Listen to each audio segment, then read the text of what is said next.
Acompanhe agora mais um tema doutrinário do Evangelho de Jesus.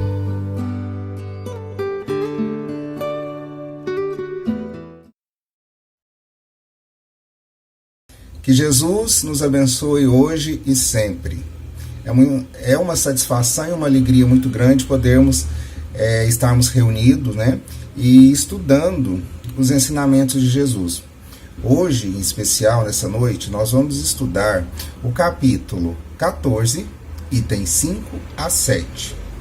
Quem é minha mãe e quem são meus irmãos? Este será o tema desta noite. Este tema, ele trata de uma passagem de Jesus em uma determinada situação. A situação é a seguinte, é de que Jesus sempre se reunia, Ele sempre estava se reunindo em determinadas casas, em determinados locais, e fazendo aquilo de que ele mais gostava de fazer, que era evangelizar, educar e curar as pessoas. Mas naquela altura, a sua família já estava preocupada. Preocupada por quê? Porque Jesus havia despertado entre os fariseus e os doutores da lei uma certa perseguição, um certo incômodo entre esse grupo de pessoas. Então, os fariseus e os doutores da lei começaram a perseguir Jesus. Por que começaram a fazer isso? Porque Jesus começou, através da sua palavra, dos seus ensinamentos, da sua evangelização, modificar e transformar aquela sociedade local. E isso gerou muito incômodo entre esse grupo de pessoas. Daí o motivo da preocupação, em especial de sua mãe, e os seus irmãos.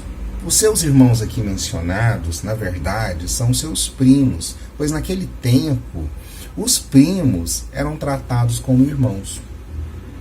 A família de Jesus sempre procurava saber onde Jesus estaria se reunindo, onde seria os seus locais de reunião, para quê?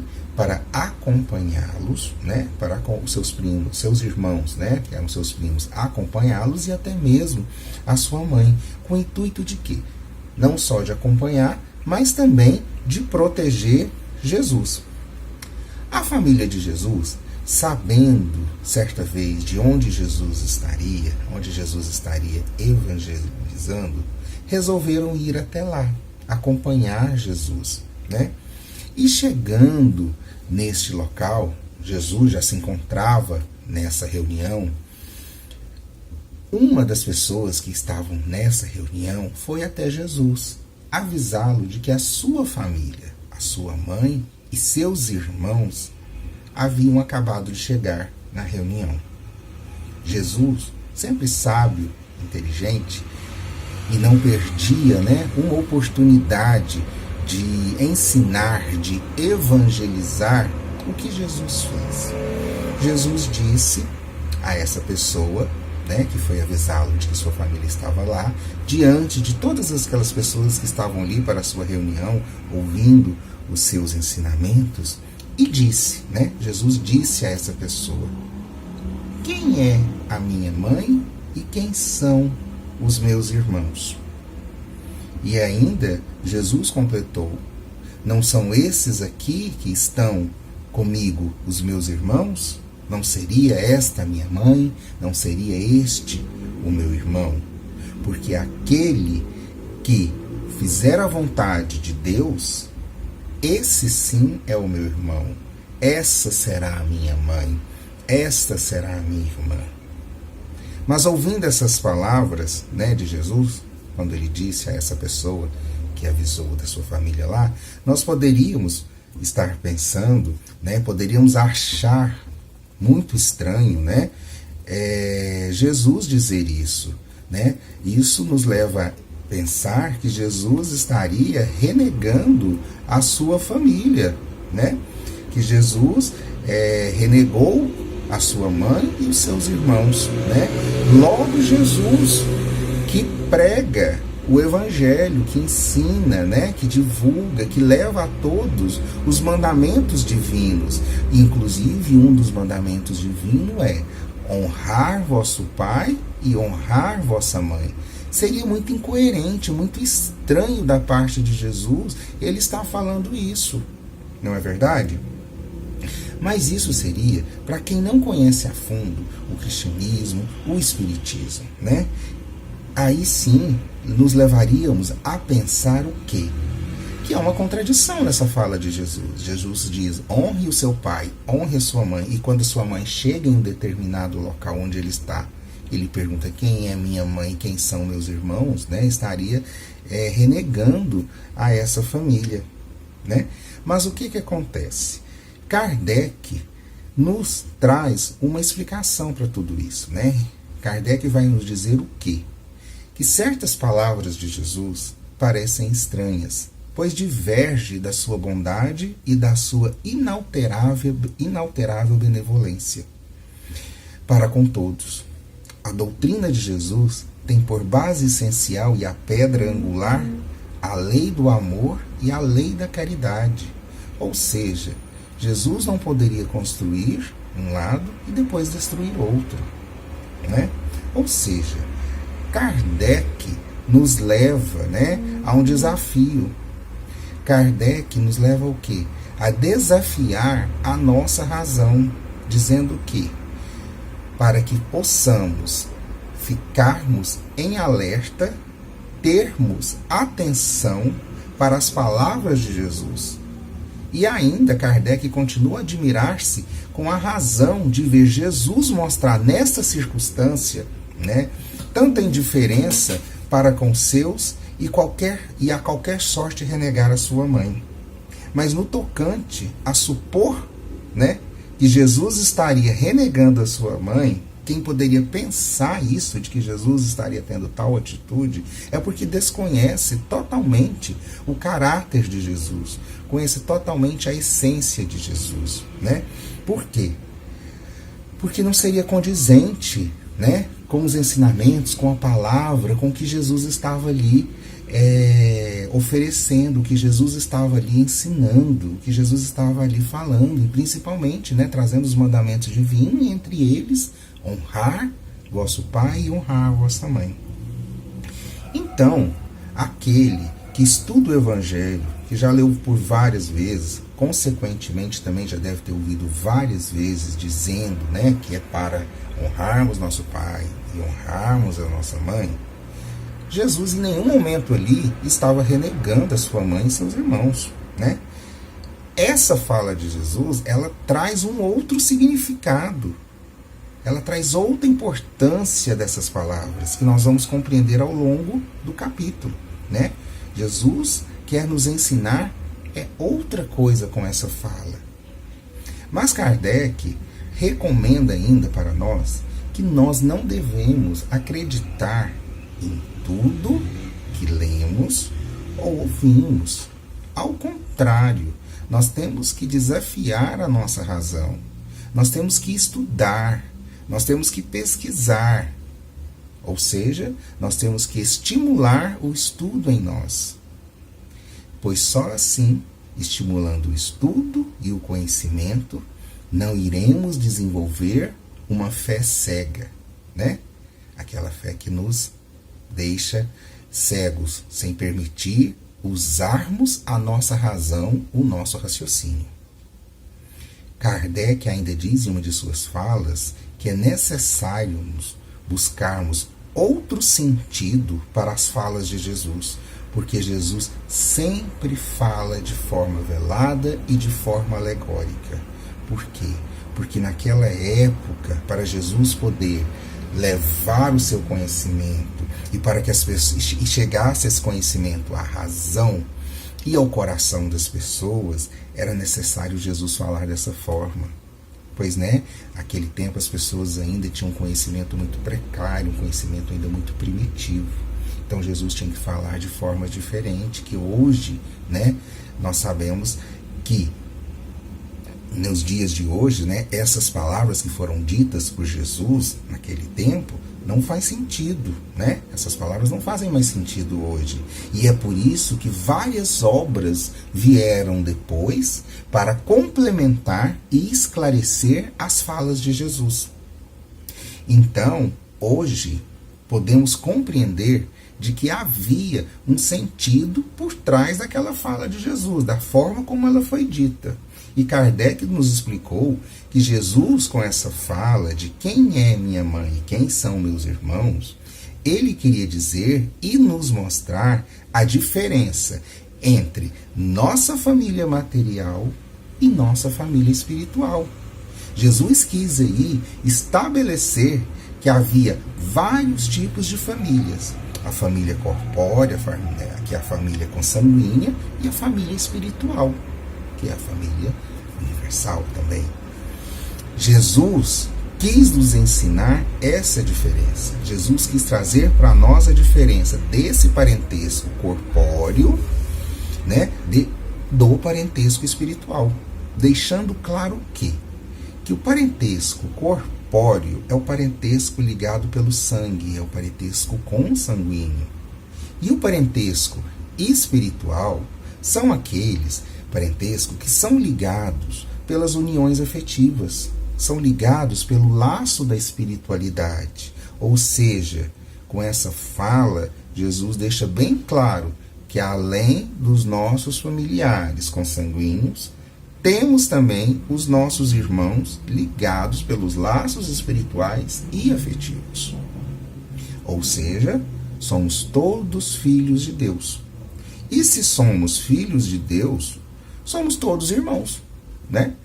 E com isso, a família ela é muito maior, ou seja, é toda a humanidade. Nós somos uma família só. E não só essa família em que nós convivemos no mesmo teto, né? A família ela abrange todo o universo, todo um lado, né? Toda a parte espiritual. Com isso, nós temos 3 tipos de família, que é a família material, a família espiritual e a família universal. A família material é a família consanguínea, é o pai, a mãe, é o tio, é o primo, é o parente, né? Essa é a família material. A família espiritual são quem? Os amigos, os colegas de trabalho, né? São as pessoas com as quais nós vamos desenvolvendo afinidades durante toda a nossa vida, né? Essas são as pessoas, são a nossa família espiritual, aquelas pessoas com quem gostamos de conviver, que estamos perto, que vão surgindo ao longo da nossa jornada. E temos também a família universal. São todos os filhos de Deus, toda a humanidade. Nós podemos incluir aqui também os desencarnados, pois os laços afetivos que perduram para sempre, uma vez que vamos encontrar novamente aqueles que já desencarnaram.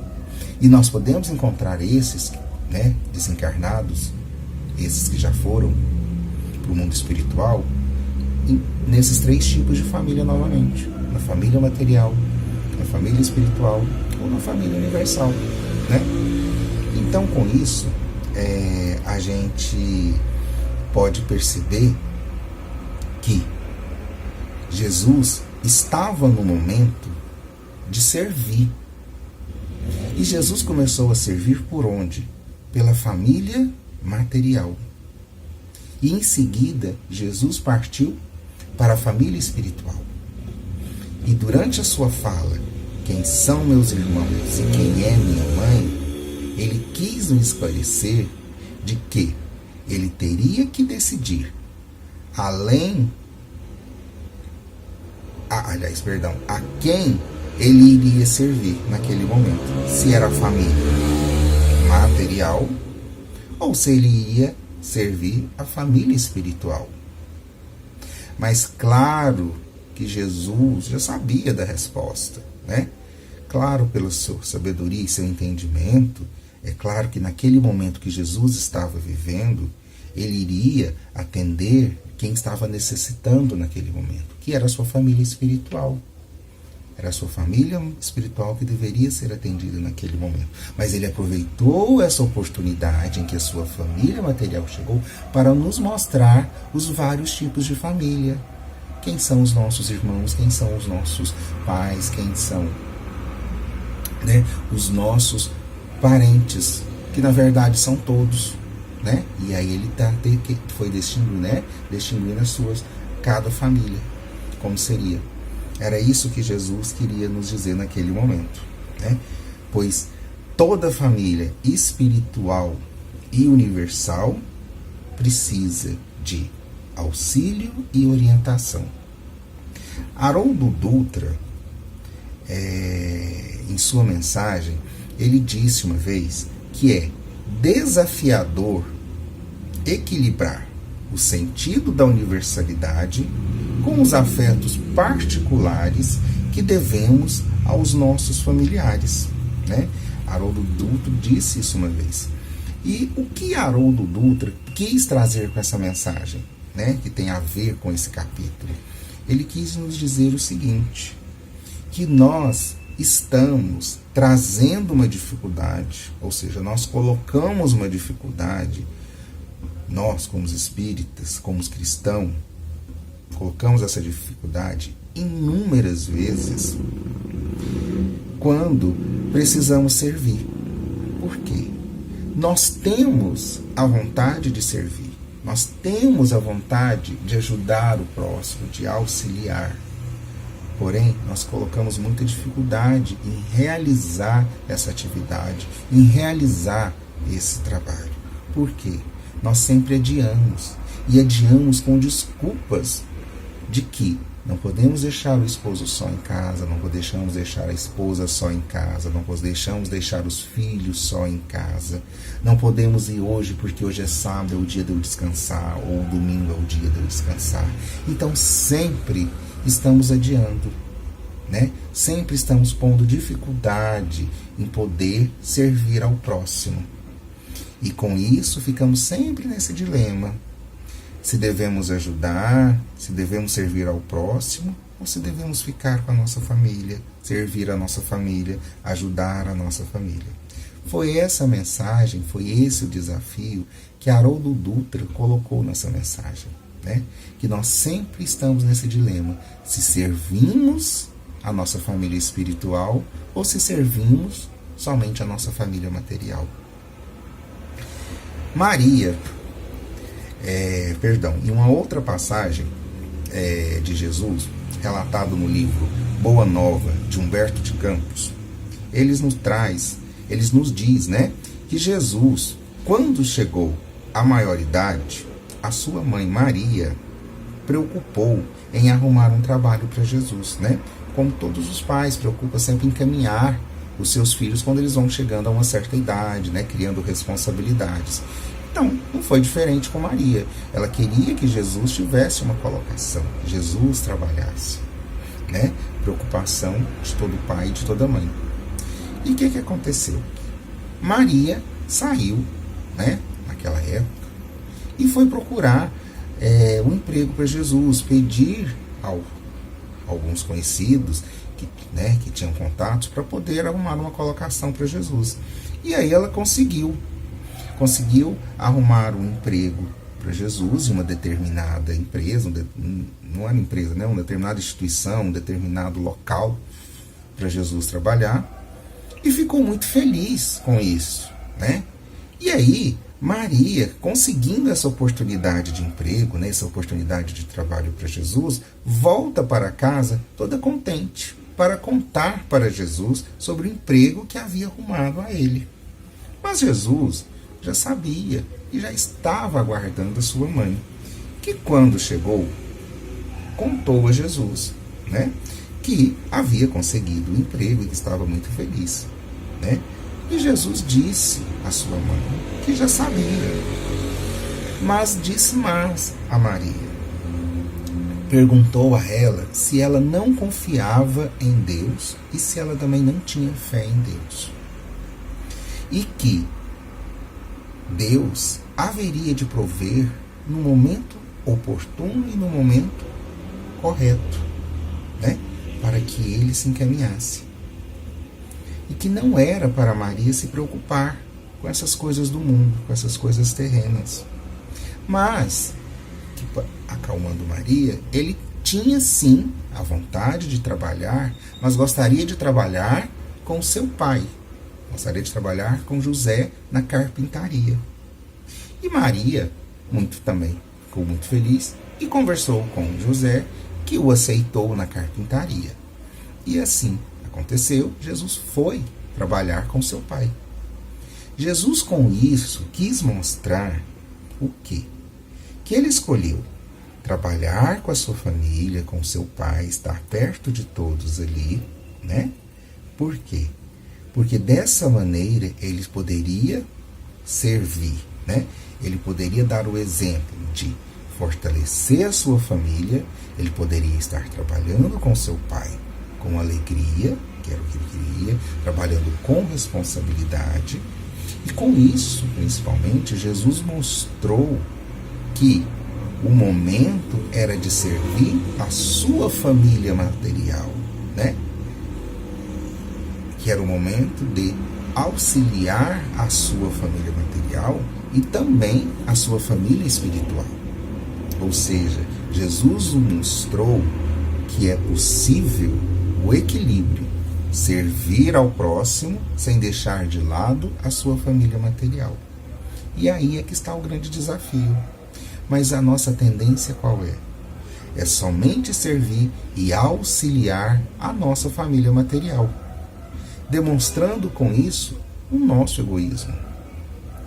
Porque para evoluirmos como espírito, precisamos servir a nossa família espiritual e a nossa família universal. Porque somente no nosso lar não conseguiremos desenvolver virtudes para o nosso auxílio e crescimento. Até porque os nossos maiores desafetos estão dentro do nosso lar, estão junto da nossa família material. É a nossa família consanguínea. Daí a importância de servirmos a família espiritual e a família universal, para podermos aprendermos virtudes essenciais para nos auxiliar a crescermos e auxiliar também o crescimento da nossa família material, da nossa família corpórea. E como devemos servir ao nosso próximo, né? Ou seja, como devemos servir para a nossa família material ou a nossa família espiritual. Nós temos que buscar meios para isso, de servir, né? E como podemos buscar esses meios, né? De que maneiras nós podemos servirmos? Podemos servir da seguinte maneira: através da piedade, que é a piedade é a irmã da caridade. A piedade bem sentida é o amor em devotamento, né? A outra maneira, que além da piedade, que nós podemos servir, né, pode ser através da compaixão, que é uma outra forma, né? É uma outra forma em que o sentimento melhor conduz à caridade. Quando a gente se coloca no lugar do outro, quando a gente sente a dor do outro, fica mais fácil de entendermos, de auxiliarmos e de servirmos ao nosso próximo. A outra maneira que podemos servir e auxiliar é através da bondade. A bondade é a força que edifica, ou seja, a bondade nos disciplina, mesmo quando o outro nos maltrata, porque a bondade nos coloca continuamente na prática do bem. Uma outra maneira que nós podemos estar servindo, né, é através da abnegação, que é um meio mais eficiente de se combater o predomínio da natureza corpórea. É abrirmos mãos de nós mesmos, de não alimentarmos o nosso ego. Ou seja, sofrer por obrigação é um resgate, beleza. Mas sofrer para que outro não sofra é renúncia. Sendo assim, temos ainda a solidariedade, que é uma outra maneira. É o sentido moral que vincula cada indivíduo a toda a humanidade. É a vida em sentido amplo, ou seja, socorrer o nosso próximo em uma necessidade. Uma outra maneira que nós podemos identificar é a filantropia, expressão genuína da caridade material, ou seja, é fazer a caridade desinteressada. Então, com isso, meus irmãos, nós vimos que existem vários meios de servirmos a nossa família, através da bondade, da abnegação, da solidariedade, da piedade, enfim. Com isso, nós podemos servir a nossa família, seja espiritual, seja material. E Joana de Ângeles nos diz o seguinte, aliás, ela nos relembra que devemos sentir a dor do próximo como a nossa própria dor. Vamos olhar para o nosso irmão e identificarmos a sua necessidade e auxiliar naquilo que for possível. Nem sempre o auxílio ou a forma de servir será material. Às vezes uma palavra de conforto, um consolo, uma atenção serve como meio de ajuda. Bezerra de Menezes também nos diz o seguinte: sirva o próximo incansavelmente. Agora, sirva o próximo incansavelmente agora, para que a bondade vos seja inata na próxima encarnação. Com isso, ele nos diz que aquela pessoa que não consegue servir, aquela pessoa que não consegue auxiliar ou ajudar, que ela melhore, que ela se esforce para melhorar e se discipline, pois em algum determinado momento, esses atos de bondade, de ajuda e auxílio serão utilizados em auxílio próprio, pois a prática da disciplina se torna um hábito e com isso passa a ser a essência com o tempo. Temos que ter em nossa mente que mesmo estudando e conhecendo o Evangelho de Jesus e praticando seus ensinamentos, não estamos livres das provações terrenas e nem esses estudos, essa dedicação vai afastar os desafios que temos que enfrentar. Ao contrário, esses conhecimentos vai nos permitir e nos fortalecer para que possamos enfrentar as dificuldades que surgirão diante da nossa jornada, diante da nossa existência.